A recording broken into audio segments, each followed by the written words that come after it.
noche, una alegría muy grande poder compartir este tiempo con usted. Más pensando que no hay partidos de fútbol que se puedan ver. Hay muchos partidos de fútbol, pero no hay tanta competencia. Y mañana es feriado, así que hay mucha gente que se queda un rato más mirando televisión. Así que vamos a tener un programa tremendamente interesante, especialmente pensando en los padres y también en los abuelos. Todos estamos en esa etapa de criar a nuestros nietos o consentir a nuestros nietos, y los padres luchando, criando sus hijos. No es tan fácil. Yo soy un veterano, mi hija menor tiene más de 50 años, o sea que era otro mundo.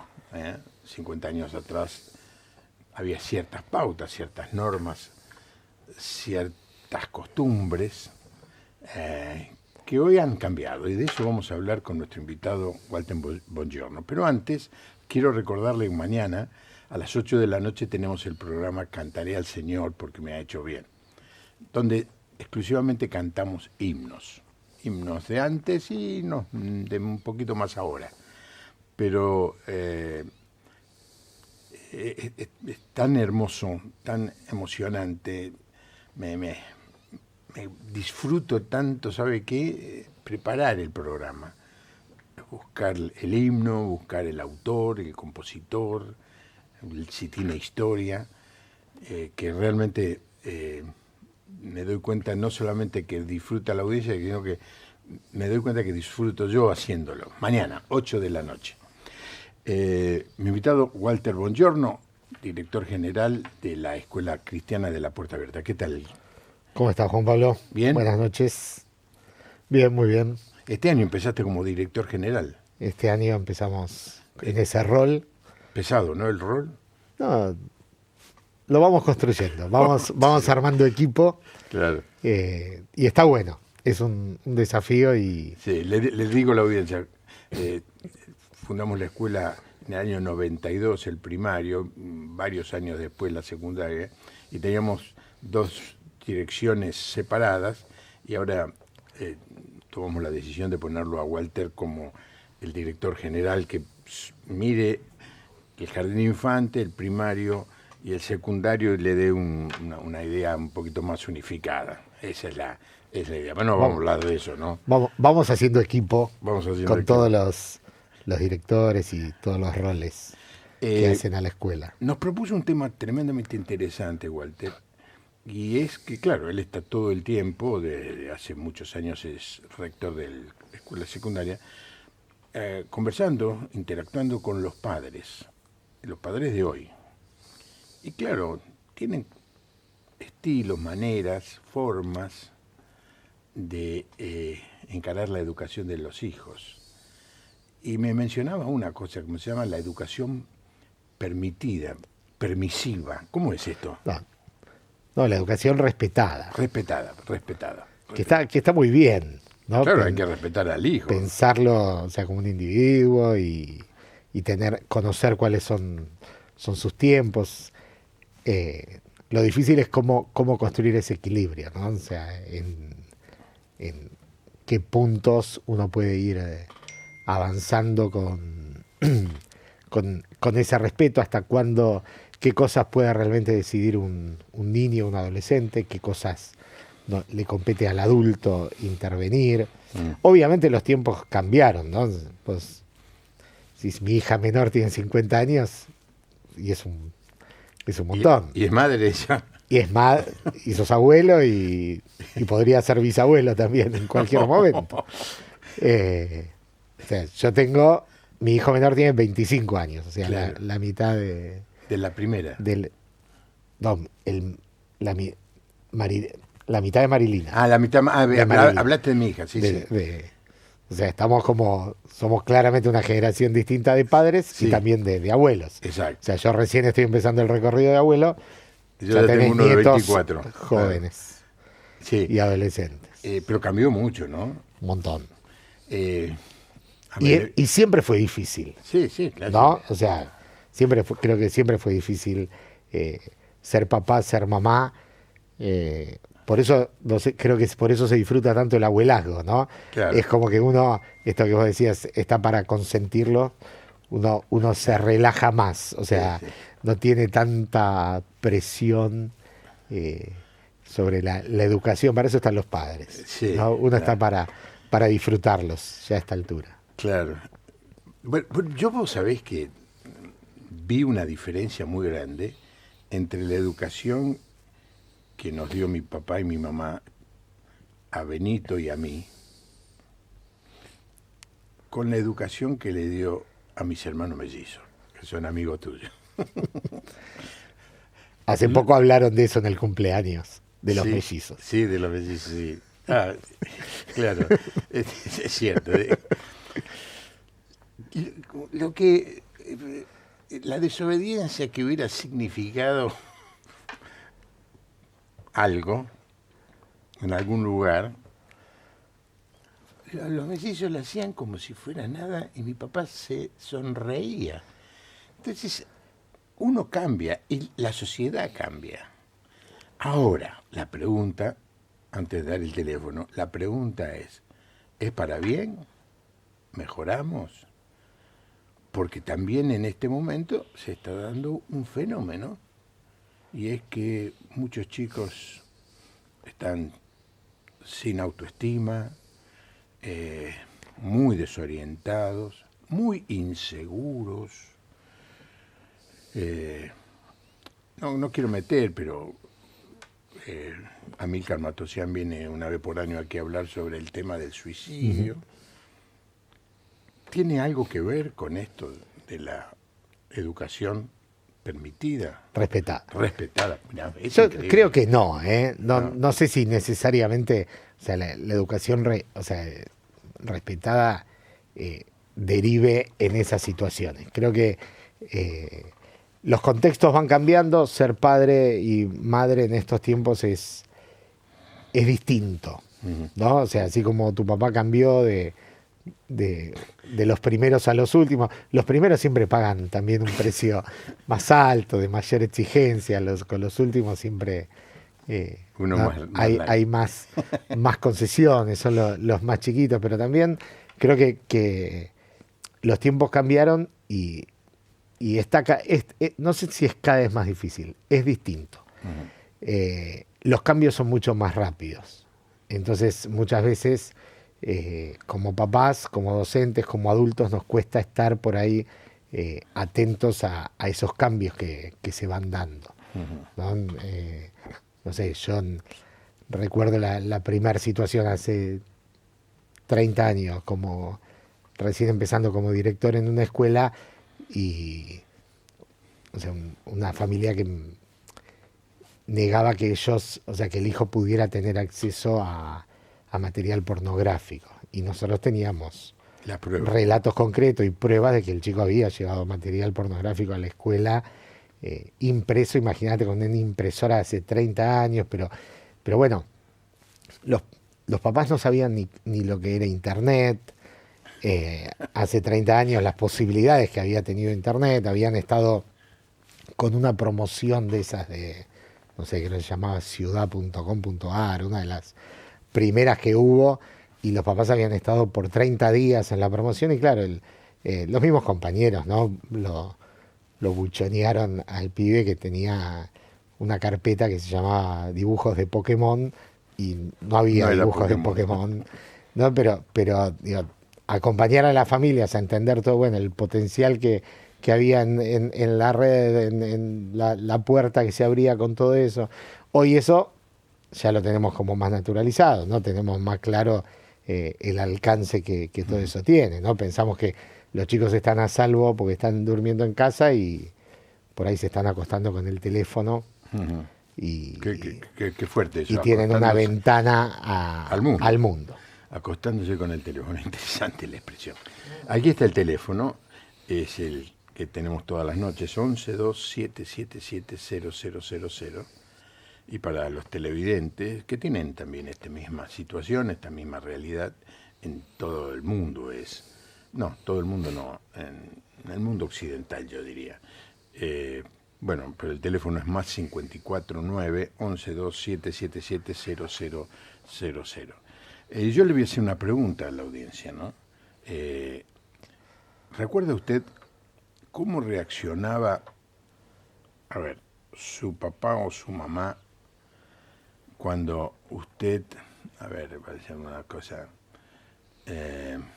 a ver, una diablura, no, una cosa muy simple, o sea, sí. es decir, se levantaba de la mesa sin haber terminado de comer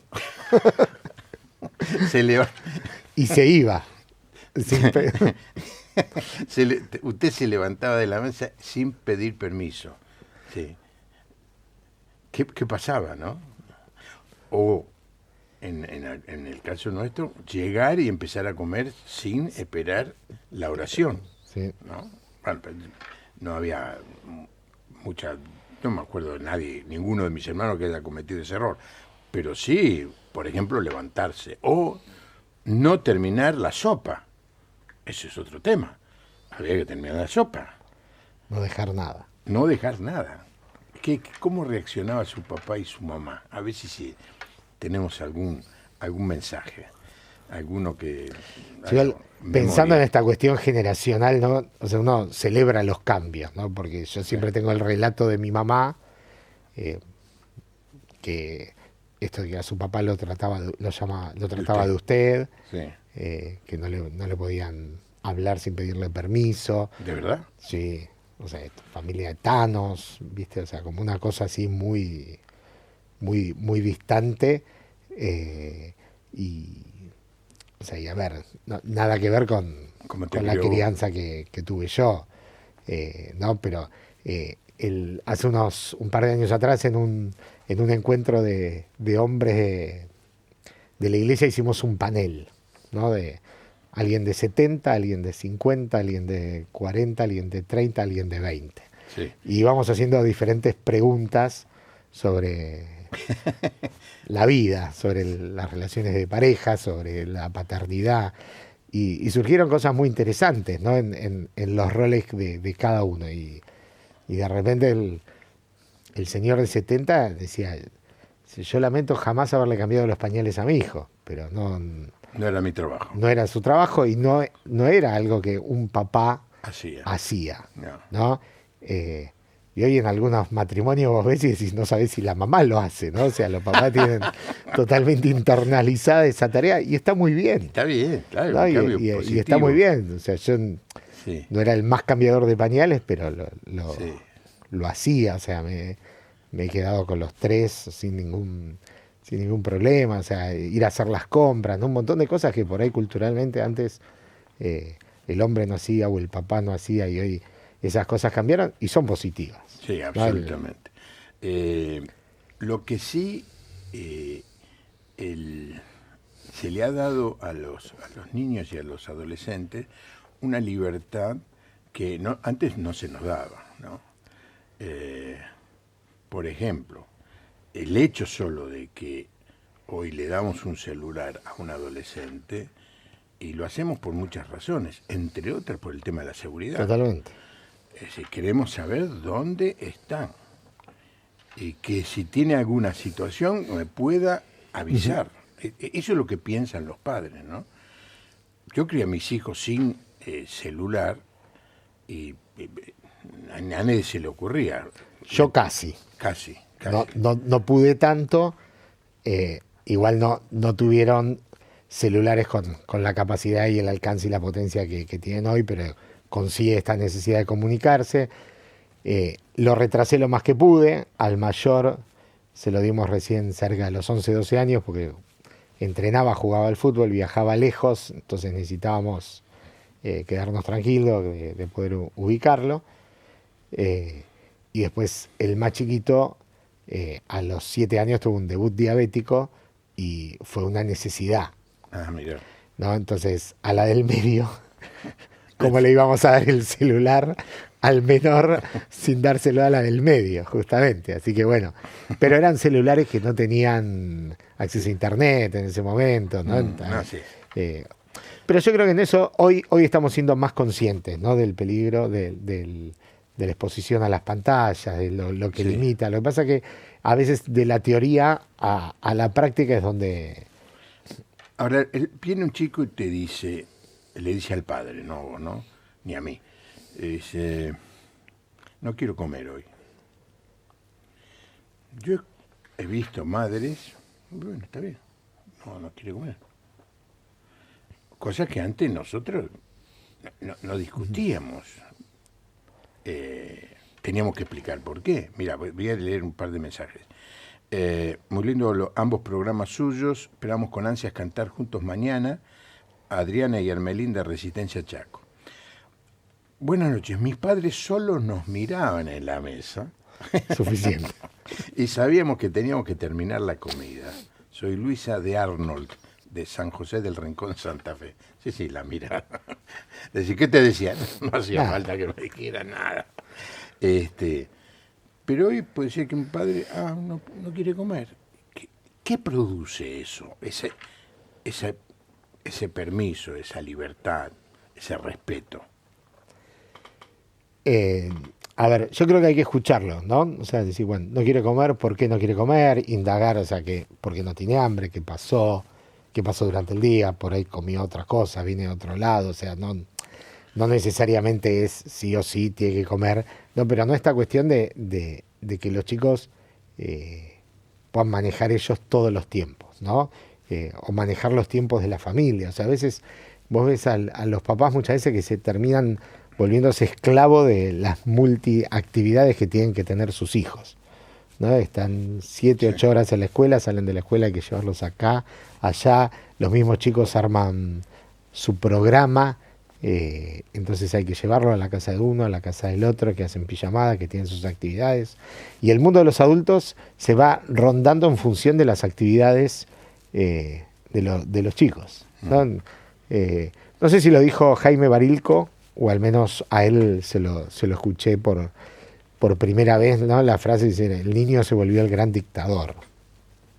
No pasamos de ser de una generación que le tenía miedo a sus padres a una generación que le tiene miedo a los hijos, ¿no? Donde es muy difícil ponerle el límite, donde es muy difícil por ahí en esta cuestión del cuidado, de no herir su autoestima, ¿no? Uno mide lo que le dice, o en esta cuestión de fortalecer la autoestima y siempre está todo bien, todo, o sea, todo lindo, todo bárbaro. Y no, la verdad que no está siempre todo bien, ¿no? Bueno, entonces me salió mal, me equivoqué. Bueno, te podés equivocar, te puede salir mal. Bueno, ¿qué hacemos para mejorarlo? ¿Qué hacemos para que no vuelva a pasar? ¿No? Bueno, todos nos podemos equivocar. Sí, es verdad, todos nos podemos equivocar. Antes, por ahí, el error era una consecuencia, ¿no? Y hoy entendemos que hay un proceso, pero también hacer este proceso de reflexión frente a esa situación. Es decir, bueno, no hay problema que te equivoques, pero ¿cómo lo mejoramos? ¿Qué prevemos para que no vuelva a pasar? Hay una imagen de... ¿no? En esto de lo difícil de ser equilibrado como papá, ¿no? Hay un autor, un psicólogo estoy casi seguro que es de Rosario, Lucas Rapal, muy popular en las redes y participando en varios eventos y programas. Él escribió un libro que dice, si hay suelo, no hay techo, ¿no? Sobre niñez. Y después tiene varios materiales también sobre adolescencia. El asunto es, ¿no?, cómo generar ese suelo. Porque si el niño tiene dónde apoyarse, ¿sí?, dónde sustentarse, después es mucho más fácil transitar toda la crisis que tiene que ver con la adolescencia, ¿no? Vos hace un ratito decías, tienen muchas libertades. Yo creo, no sé si tienen tantas libertades, porque hoy con la aplicación los papás lo siguen, saben dónde están, si entraron a la casa, si no entraron. Yo tenía un amigo que hasta estando nosotros en Estados Unidos, sabía el movimiento de sus hijos, ¿no? Y decís, no, lo que pasa es que por seguridad vivimos en una zona que es complicado llegar. Decís, bueno, está bueno, sí, está bueno, me deja tranquilo, pero digo, está bueno que ¿no? Digo, yo a veces le digo a los papás en la reunión de padres al principio de año, digo, la secundaria es el mejor espacio, ¿no? Para ensayar el error del adolescente, ¿no? La travesura del adolescente. Hoy vos tenés sistemas en la escuela, pasás lista y automáticamente que el preceptor marca el presente, le llega la notificación al padre que el hijo está que el hijo está en la escuela. Nosotros, perdón, padres de la puerta abierta, lo tenemos desactivado. Y yo se los blanqueo, o sea, nosotros tenemos, el sistema que usamos podríamos tener eso. No queremos, ¿sí? No queremos. O sea, estamos atentos a si los chicos llegan, no llegan, ¿no? Pero decir, si no se ratean en la secundaria, no prueban hacerlo, no está bien que lo hagan, ¿no? Perdón, ¿no? Niños, esto no lo hagan en sus casas. Esto le puede costar el cargo de director general. ¿No? Pero es decir, si el adolescente no tiene ese espacio para empezar a construir esa confianza y esa libertad, claro, y de repente le llueve toda la libertad de golpe, ¿sí? Porque llega un momento donde ya el papá, la mamá no pueden hacer más nada con un adolescente. Entonces, cuando viene toda esa libertad de golpe y no hubo un proceso de construcción, del aprendizaje, de manejar esa libertad, es donde se producen los desbordes. Los desbordes. Qué interesante, ¿no? No sabía esto de que al momento en que el preceptor pone presente, el padre sabe que su hijo llegó. Claro, si viniera en colectivo, caminara por medio del campo, tuviera... Hay chicos que vienen de lejos, sí, llegan y le mandan un WhatsApp a sus papás que llegaran a la escuela. Eso está bien. Es una construcción de confianza. Eso está bien, sí, claro. Que ahí es donde yo le apuesto. Pero cuando el sistema ya es casi opresivo eso, ¿no? Sí, controlador. Controlador. Uf. O sea que no permite la construcción de la libertad. De la libertad. ¿En qué momento el chico empieza a tener crisis de autoestima por el hecho de que le han dado mucha libertad y nunca construyó límites? ¿Tiene relación una cosa con otra? No sé si tiene una relación directa, por lo general van ligadas. En el entrar en la adolescencia hay todo un replanteo de su identidad y empieza un poco más la mirada sobre uno mismo y la definición de su identidad, ¿no? Separada de su papá y su mamá. Yo creo que ahí empieza un momento de crisis que la realidad es que cada vez es antes, ¿no? Cuando nosotros hoy hablamos de los preadolescentes, porque hablamos de preadolescente. Hace 30 años atrás o 40 años atrás recién empezábamos a hablar de adolescencia. Ahora hablamos de adolescentes, de jóvenes, de juventud tardía, de preadolescentes, ¿no? Porque claramente es una etapa que se va instalando, cada vez es más amplia, ¿no? Cada vez empieza antes y cada vez sabemos menos dónde termina. Y hay un fin de las infancias, ¿no? Hay muchos autores hablando de eso, o sea, por la adolentización de la cultura que genera que los chicos entren en una vida adolescente muchísimo antes. ¿No? Antes entrábamos físicamente en la adolescencia sin que nuestras emociones, ¿no? estén preparadas para eso. Hoy es al revés. Entran en un mundo adolescente sin que su físico, sin que sus emociones, sin que nada esté preparado para todo ese mundo de sensaciones, ¿no? Entonces, todo eso genera una turbulencia cada vez antes y un nivel de... Sobre todo lo que más se está viendo es un nivel de ansiedad. Ansiedad. De ansiedad. Cada vez más en niños y en adolescentes, pero situaciones que a veces decís, esto antes le pasaba a un adulto frente a una crisis, ¿no? Hoy cada vez es más difícil para los chicos manejar las frustraciones, por ejemplo. De repente una prueba desaprobada puede llevar a un desborde que hay que salir a contener con el preceptor, el tutor, el pastor, todo lo que tengas a mano, porque de repente es una crisis y decís, te sacaste un 4 en historia. O sea, lo levantás dentro de 15 días, lo cajoneás, o sea, ¿no? Decís, uno suele encontrar esas evaluaciones en la basura del aula, ¿no? Que no llegan a las casas. Pero hay chicos que a veces lo viven con una frustración, un sentido de fracaso que no lo pueden manejar. ¿Y le viene de qué? ¿De que el padre le exige mucho? No. Porque si el padre le está dando tanta libertad, otra vez, la palabra es respeto. Respeto. Le está dando, lo respeta tanto, hace la tuya, no querés ir hoy, bueno, quédate, no querés comer, no comas, querés ir en camiseta a la calle, anda, pero hace frío, sí, pero él quiere ir en camiseta, ¿viste? O ir descalzo, ¿viste? Cosas así, y los padres respetan y dejan que los hijos hagan eso para fortalecerle la autoestima.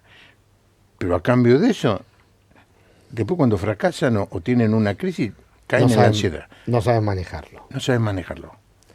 No saben manejarlo y se les viene el mundo abajo. Creo que también como adultos nos pasa un poco de eso, ¿no? También, porque vivimos en un mundo que se plantea perfecto, ¿no? Las redes sociales son siempre un éxito, ¿no? O sea, yo miro mi perfil de Instagram Yo Gardel. y soy Gardel, soy un fenómeno, ¿no? O sea, el sábado estuve en una iglesia, ellos compartieron un reel de mi participación en la iglesia, yo ni los estaba siguiendo, me dicen, che, repostealo, que yo, bueno, lo reposteo, ¿no? Eso genera un montón de comentarios, de cosas que decís, uy, gente que ni me acordaba que estaba, y las repercusiones que de repente tiene eso, que son buenísimas, porque vos decís, wow, mirá el alcance que tiene un minuto de un reel en una red social. Ahora, yo no te posteo las veces que lloro, no te posteo cuando las cosas son un drama, no te posteo, ¿no? Hay un montón de cosas que uno las vive ¿no? y sin querer se va construyendo ese mundo de que todo está bien. O sea, que todo tiene que estar perfecto, que todo tiene que salir bien. Y nos pasa también como adultos. Y también, yo creo que también le pasa a las mamás y a los papás, ¿no? Esto de uno no puede fracasar como mamá o como papá, tiene que estar todo bien. Entonces estamos pendientes de la crianza, de la educación de nuestros hijos. Y a veces está el extremo de los papás o las mamás que están tan encima que los chicos no tienen el espacio para crecer. ¿Sí? No tienen el espacio para ser ellos mismos. Los padres pierden autoridad. A una hija o hijo después de cierta edad no se lo puede corregir por miedo, pregunta Hugo. Claro, no nos dice qué edad, ¿no? No sé. Corregir. La palabra también tiene sus...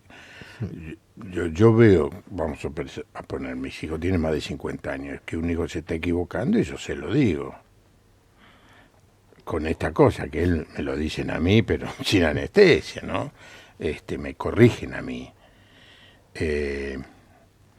No hay miedo, pero bueno, muchos padres tienen miedo de corregir a sus hijos, ¿no? Esto es lo que está sugiriendo Hugo. Sí, hay miedo. ¿Miedo a qué? A veces a que el hijo se enoje, o si les marco mucho lo que está mal, que eso afecte su autoestima, a que a veces por ahí el nene está acostumbrado a hacer ciertos berrinches que me hacen pasar un papelón en público. Entonces no lo reto, lo dejo para no generar el berrinche. Una situación que socialmente sea peor, ¿no? Es difícil, ¿no? Pero una imagen que a mí me gusta mucho es la idea de un portaaviones, ¿no? Un portaaviones tiene su fortaleza, tiene su seguridad, está en el medio del mar. ¿no? En un mar que por lo general es una zona agitada, de un mar embravecido, pero el portaaviones está firme, ¿no? Yo creo que los adultos tenemos que generar esa estructura de Solidez. portaaviones de solidez, ¿no? En el medio de un mundo líquido, ¿sí? Tener la firmeza de poder estar parados. ¿Para qué? Para que nuestros hijos como aviones tengan la posibilidad de aterrizar y despegar sabiendo que los adultos le estamos dando esa plataforma de seguridad, ¿no? De lo que dice Lucas Rapal, ¿no? Si hay suelo, no hay techo, ¿no? Un portaaviones que tiene todos sus aviones adentro porque no los deja despegar por miedo a lo que puede pasar, no cumple la función de portaaviones. Claro. ¿Sí? Un portaaviones que no permite que los aviones aterricen y vengan, tampoco cumple la función de portaaviones, ¿no? Entonces, es difícil despegarlos, es difícil, se van y por ahí no vuelven, se van y por ahí, ¿no? Pero tenemos que saber de tener el equilibrio, de generar ese espacio, pero también construir la fortaleza y dar la seguridad en los vínculos de saber que pueden venir y que van a poder aterrizar y que van a poder estar, pero tienen que tener la libertad de poder despegar, ¿no? A veces como adultos no somos portaaviones, ¿no? Somos balsas naufragando nosotros también. Entonces, a veces es difícil. Entonces, ahí es importante no acompañar a los papás y a las mamás en este lugar de la construcción del rol como adultos, ¿no? A veces esta dolentización de la cultura genera mucho papá, mamá de conducta adolescente, ¿no? Entonces, vamos a hablar de eso. Dale. Pregunto si los programas de educación responden a un modelo de país. ¿Cuál sería su propuesta para mejorar la educación? Leo de Corrientes.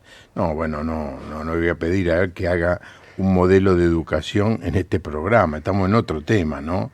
Leo, y aparte es un tema muy amplio. Es muy amplio, pero yo creo que generar la responsabilidad, el sacrificio y el amor por el aprendizaje son claves y son cosas que muchas veces el sistema está tendiendo a licuar. A licuar, sí.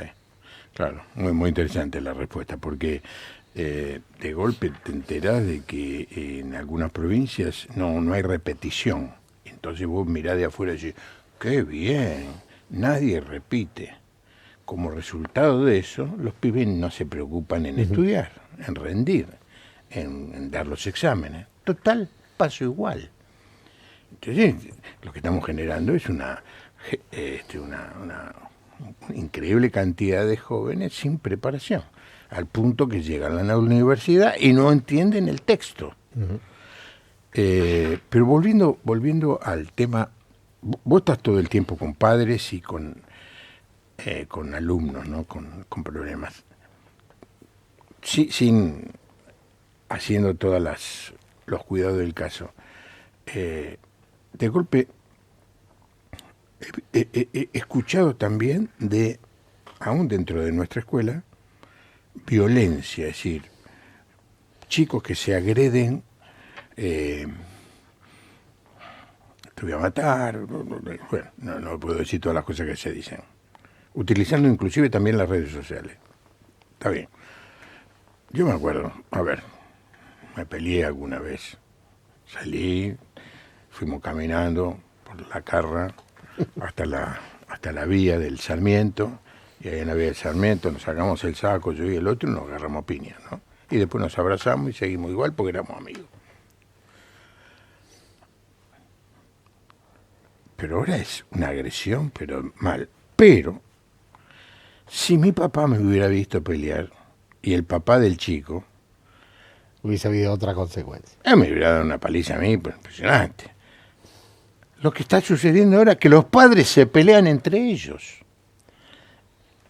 Lo que vos dijiste hace un rato. Padres adolescentes. Sí, a ver, uno como papá tiende a obviamente buscar la protección de su hijo, ¿no? Y Y a veces esa protección termina siendo una sobreprotección que no es sana. El tema hoy con los conflictos entre los chicos, niños o adolescentes, es que antes era en el contexto de por ahí de la escuela, en el aula, empezaba ahí, sabías que adentro de la escuela no te ibas a pelear, te fuiste, o sea, cruzaste a Rivadavia, se hicieron 5 o 6 cuadras, se alejaron bastante del radio de la escuela, o sea, y se resolvió ahí.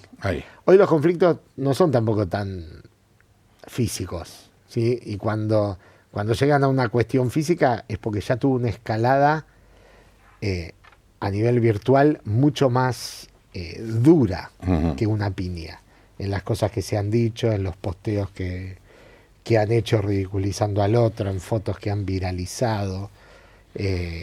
Entonces, no es que vos abrís la puerta de la escuela a la mañana y empieza un día de cero. De repente ya llega caldeado el ambiente, ¿no? Por lo que se dijeron en el grupo de WhatsApp, por lo que pasó en Instagram, por lo que publicaron. Y una cuestión que no es que alcanza el aula o se limita al aula. Es el aula, es la escuela, son las otras escuelas del barrio, porque en las redes estamos todos. Y todos ven todo. Entonces, ahí se genera una amplitud para esa cuestión del conflicto en donde los adultos no estamos. O sea, y cuando los adultos intervenimos, sea docentes o padres, y tomamos conocimiento de eso, por ahí la cosa ya llegó a un nivel de escalada que ya es mucho más difícil desandar. O sea, cuando la cosa explota es porque ¿sí? Ya hubo mucho por atrás. Pero los padres participan en general. Lo que yo escucho es, hay mucha beligerancia entre los padres también, defendiendo a su hijo, lógicamente, cada uno. Sí, muchas veces es que como no desarrollan ellos la capacidad de poder resolver el conflicto lo tienen que resolver las familias. Y muchas veces no hay una mirada neutral, obviamente, de la situación, ¿no? O sea, decir, y volvemos al punto, ¿no? Esto de decir, el mundo me tengo que ver perfecto y me tengo que mostrar perfecto. Entonces, a veces la imagen, la idea de lo que yo tengo de mi hijo, de mi hija, como padre, no es la que pasa en otro contexto, no es la que pasa en la escuela, no es la que pasa dentro de su grupo, ¿no? Y ahí es donde yo creo que es muy importante la función de la escuela como, ¿no?, espacio de socialización secundaria, porque la escuela me hace ver mi desarrollo en otro contexto, con otras pautas, con otras reglas. Y ahí es muy importante también que la familia confíe en el feedback que le está dando la escuela de determinadas conductas de su hijo o determinadas cuestiones que tienen que ver con su hijo. No hay duda que uno como papá, mamá lo conoce más, ¿sí? Pero también los docentes ven otra parte, conocen otro mover, otra dinámica dentro del grupo, y creo que ahí es donde tenemos que hacer equipo. Claro. Antes un padre llegaba a la escuela y tenía un respeto, qué sé yo, al maestro y al profesor muy grande, ¿viste? Y yo fui profesor en esa época. Yo era muy joven, pero los padres me respetaban. Yo era el profesor. Pero con el paso del tiempo, estoy hablando de la década del 70, yo dejé de ser profesor en el 77. O sea, yo empezaba a ser alumno. Empezaba a ser alumno. Con el paso del tiempo, los padres han, por defender a su hijo, por conseguir lo mejor para su hijo, empezaron a no estar en equipo con los profesores, sino más bien enfrente de los profesores. Ahora, yo sé que lo que estamos hablando es una imagen muy de la ciudad de Buenos Aires, quizá, Walter. Estoy pensando que mucha gente que ve el programa está en ciudades del interior donde todavía hay respeto. ¿Vos creés que es así o no? No sé, ¿No? Por lo que uno lee en los grupos de docentes y aún incluso tenemos un grupo de directores de escuelas cristianas de todo el país y a veces en los pedidos de ayuda o en los comentarios que se hacen creo que es una cuestión que general. Que es otra pestaña, ¿no? Que son dos cuestiones. Una es la construcción del lugar de autoridad, hoy por hoy, en los tiempos que nos toca vivir, sea como docente, como padre, como líder, como pastor, como quieras.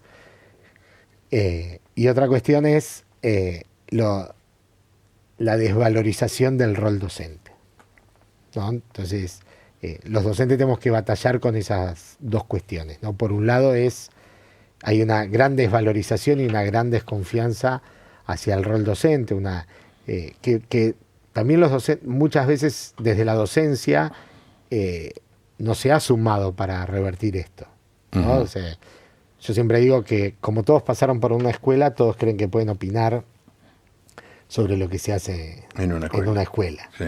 No, pero ahí va donde uno se tiene que plantear como profesional de la educación.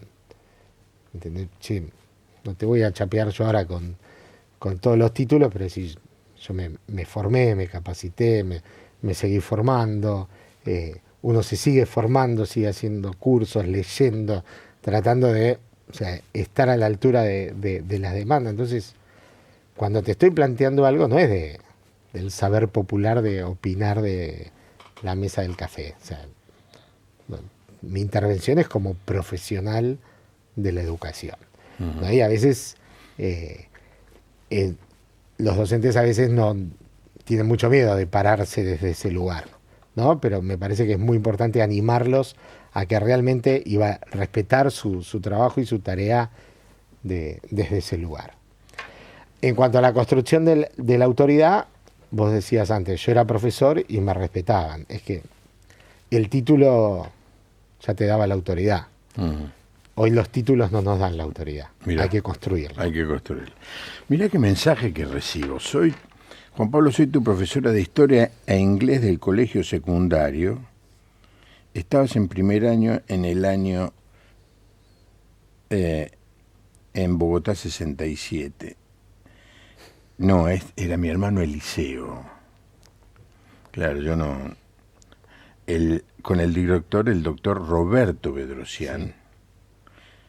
Dice, bueno, me da alegría verte. Barsotti Mascuel, de la iglesia de San Isidro, ahora viviendo en Valencia. Wow. Mira, también el programa de Valencia. Y de la madrugada casi. Y sí, 4 o 5 horas. Marta, no, Eliseo, que ya está con el señor Eliseo. Él fue el alumno tuyo. En la Escuela Cristiana Evangélica, el primer año funcionó en Bogotá 67, en la iglesia bautista. Boyacá.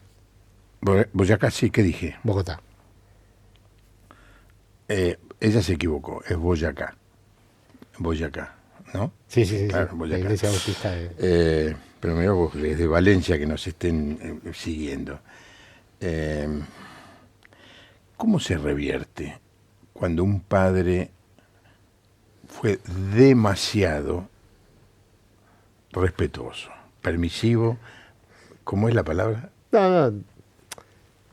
Y se da cuenta que tiene que retrotraer su posición y levantar un poquito su autoridad. Yo creo que una cosa que hay que aprovechar es la construcción del vínculo. ¿Sí? Creo que si hay vínculo, si hay una relación sana, todo es reversible. ¿Sí? Porque el que haya un buen vínculo es lo que nos va a permitir seguir construyendo. Yo creo que, y después una buena comunicación, ¿no? O sea, porque si no tenemos vínculo no va a haber forma que nos podamos comunicar, ¿no? O sea, si nos tienen miedo o si no nos tienen miedo, nos ignoran, ¿no? O somos indiferentes a la mirada de nuestros hijos. Y como papás de adolescentes muchas veces sufrís eso, porque claramente el adolescente ¿no? te apaga el router, te cambia el código, sí, permanentemente va, ¿no? Si vos tenés que conectarte al Wi-Fi de tu hijo, ¿no? Y permanentemente el adolescente te está cambiando la contraseña, ¿no? Y a veces ni él sabe por qué lo hace, ¿no? Pero uno tiene que ir buscando, bueno, cómo reconecto con él, ¿no? ¿Cómo hago para que volver a acercarme para que me vuelva a pasar su código y que podamos volver a conectar, ¿no? Pero me parece muy importante el poder desarrollar esa comunicación fluida y tener un vínculo para poder decir, che, a ver, ¿esto por qué? ¿Qué te parece? ¿No? Y poder no negociar, ¿no? Porque en definitiva yo sigo siendo el adulto que tiene que ser el portaaviones que le dé seguridad, ¿no? Entonces, no negociamos, pero acordamos hasta dónde, qué se puede, qué no se puede. Y después, si no se cumple el acuerdo, hay consecuencias. ¿Sí? Hay consecuencias. No lo llamemos castigo, no lo llamemos disciplina si quieren, ¿no? Pero hay consecuencias, ¿no? Porque cuando yo excedo la velocidad, cruzo un semáforo rojo, o sea, Sí. Vos sabés hay que consecuencias. yo una de las cosas más positivas que veo en la cultura es el deporte. ¿Por qué? Independientemente de cualquier deporte. Porque hay reglas. Y hay un señor que dice, hasta aquí. La pelota no puede pasar de esta raya. Está afuera. Y si le das una patada, te sacan la tarjeta roja. Y eso que se acepta como algo natural, se perdió en la sociedad. Sí. Entonces, el padre que le quiere poner límites al hijo, se le da vuelta a la familia y dice, sos un represivo. No, yo soy el padre que quiero ponerle límite. Y toda la sociedad está en contra de ese estilo de padre, ¿no? Ahora, del papá represivo. Del represivo o del que pone límites. Yo no creo que sea lo mismo. No, por eso, no es lo mismo. Mm. Yo creo que los límites es importante ponerlos porque es, che, el portaaviones llega de acá hasta acá. ¿Sí? Si vos te salís de esto, no tenés seguridad para aterrizar. Entonces, los límites son importantes. Dan estructura, ¿no? Y dan solidez para crecer. O sea, la modernidad nos dio muchas certezas o creó muchos paradigmas que iban a ser muy certeros, ¿no? Después de los años 60, 70 nos dimos cuenta que ciertas cosas que estudia para que te vaya bien, sí, no siempre No estudia siempre para que te vaya bien, ¿no? O sea, me va bien haciendo otras cosas, Sí, y soy sí. bueno en otras cosas. Entonces, ¿Y qué es que te vaya bien, no? total, bueno. Entonces, ahora, se desdibujaron tanto ciertos límites y ciertas cuestiones que ¿no? Hay un sociólogo de la educación argentina que habla de sujetos desfondados, ¿no? Parafraseando un poco también a el hombre light, ¿no? Rojas, y las nuevas generaciones pasa eso, ¿sí? No tienen de dónde agarrarse para poder crecer. No tienen un portaaviones, ¿no? Pero ahí es donde tenemos que revisarnos nosotros como adultos, ¿no? ¿Qué plataforma le estamos dando a nuestros hijos? Lo estamos mirando desde Pinto, Santiago del Estero. Dice, todavía se conserva ese gran valor del respeto hacia el docente en las escuelas rurales. Qué bueno. Juan. Gracias, Juan. Yo creo que sí. Este es un mal de la sociedad A ver, urbana, ¿no?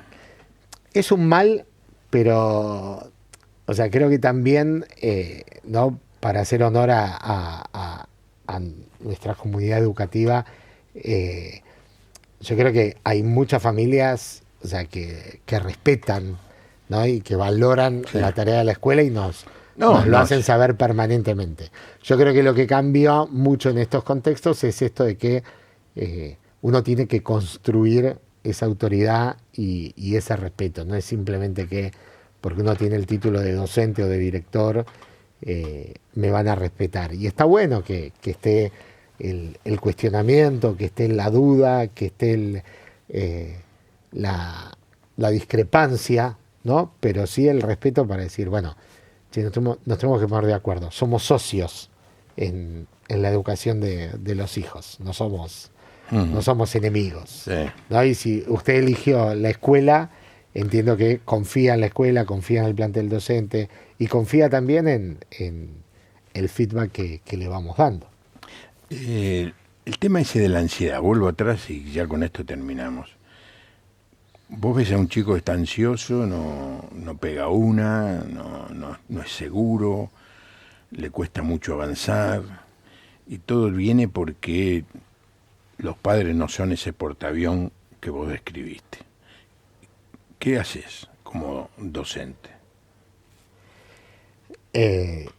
Hay muchos escenarios, ¿sí? A veces no es nada más, porque si no, pobres los padres cargan con la culpa toda de la todo. culpa, ¿no? Porque a veces también el papá, la mamá tiene su historia por cuál no puede ser en ese momento de su vida ese portaaviones que su hijo necesita, ¿no? Pero lo importante es poder acompañarlos, ¿sí? Estar cerca. Hay muchos chicos que a veces la ansiedad les genera ni siquiera poder venir a la escuela. Mira. ¿No? Entonces, el temor a enfrentarse al grupo, a los docentes, a las responsabilidades, al no voy a poder. Y obviamente que hay un montón de cosas que no vas a poder. El aprendizaje está lleno de frustraciones. ¿Sí? O sea, porque si no me frustro, no aprendo, no descubro lo nuevo. Si no choco con la estructura que yo tengo y deshago mi estructura anterior, no puedo construir un aprendizaje nuevo. Entonces, aprender duele, ¿sí? Las cosas cuestan esfuerzo y sacrificio, ¿no? Y a veces ese es el precio que no se quiere pagar, o la facilidad con la que siempre hemos conseguido todas las cosas. Entonces cuando las cosas cuestan un poquito, enseguida es un desborde, ¿no? Entonces yo creo que también el desafío es entender que estos chicos son parte de un tiempo, de un momento, de una historia, y que también las cosas que les están pasando tampoco las pueden manejar, ¿no? Porque muchas veces no las entienden ni ellos. Claro. Son hijos de una edad nueva en la historia de la humanidad, porque hasta hace algunos años vos arrancabas, decías voy a estudiar de médico, ibas a trabajar de médico y sabías que más o menos ibas a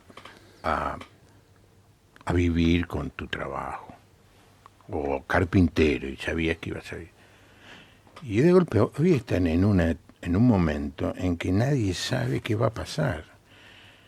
Si la inteligencia artificial va a reemplazar a los médicos. Me decían, o escuché, que en China hay un hospital que atiende miles de pacientes, todos con inteligencia artificial. Entonces uno dice, vimos como los autos los fabricaban hombres en esas líneas, y después el robot, qué bárbaro, y sale mejor, sí, no falla ninguno, bárbaro. Pero hay gente que se quedó sin trabajo. Entonces, estamos en un mundo, ¿viste? Ni hablar de la situación política o de la guerra que hay en este momento incipiente, ¿qué puede pasar? Así que yo te digo, me crié en un ambiente estable, la década del 60, del 70, con todos los líos que había en la Argentina, que sé yo, el mundo iba en una línea, más o menos la podía seguir. Hoy no se puede seguir, no se puede saber qué va a pasar mañana. Así que tiene un gran desafío ustedes los docentes. Eso genera mucha incertidumbre, sí, y genera mucha ansiedad en todos. En todos. ¿No? En todos. Y nosotros que ya estamos, como me dijo un profe el otro día, del lado B del cassette, lo podemos ver desde una perspectiva, ¿no? Pero los chicos que se van formando y que van creciendo, ¿no? en este mundo así de incertidumbre, obviamente les es muy difícil hacer pie. Por eso es muy importante sostener y acompañar a los adultos, sí, sea papá, sea mamá, o sea líder, sea docente, sea pastor, en en la construcción de este rol. Hermano, no hay respeto a los mayores. En mi escuela los padres vienen en hojota y pantalón corto. Tampoco respetan a las autoridades ni los símbolos patrios, porque son padres jóvenes, que tampoco se educaron por sus padres primero. Adriana de Resistencia Chaco, mira vos. Excelente programa, soy docente jubilada de escuela secundaria. El límite de los padres no es represión sino amor.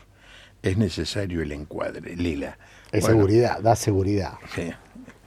Bueno, qué lío nos metimos, Walter. Estábamos tan bien. Si usted es padre, por supuesto, apóyese en los docentes de su escuela, pero como cristiano tenemos el auxilio de pedirle al Señor que nos ayude. Yo creo que una de las cosas que tienen que hacer los padres es: Señor, danos sabiduría, porque tengo que educar a un hijo para un mundo que no tengo la menor idea cómo va a ser. China tiene 600 ojivas nucleares, Rusia 400, Estados Unidos 500 o 600. Hoy empezaron a decir todas las ojivas nucleares que están disponibles hoy. Puede pasar cualquier cosa en esto que se desató entre Israel e Irán. Más tenemos que orar, Señor. Venga tu reino. Mira, esta es la gran oración. Venga tu reino. Gracias, Walter. Adelante con tu tarea de director general. Ni yo tuve ese título acá. Mañana a las 8 de la noche nos juntamos para cantar al Señor, porque nos has hecho mucho bien. Y estoy pensando, en medio de la convulsión que hay en el mundo, qué himnos cantar mañana, ¿no? Donde exaltar que el Señor está encima de todo. No se le escapa nada. Ni siquiera este programa. Que tenga una buena noche, que Dios le bendiga. Hasta mañana.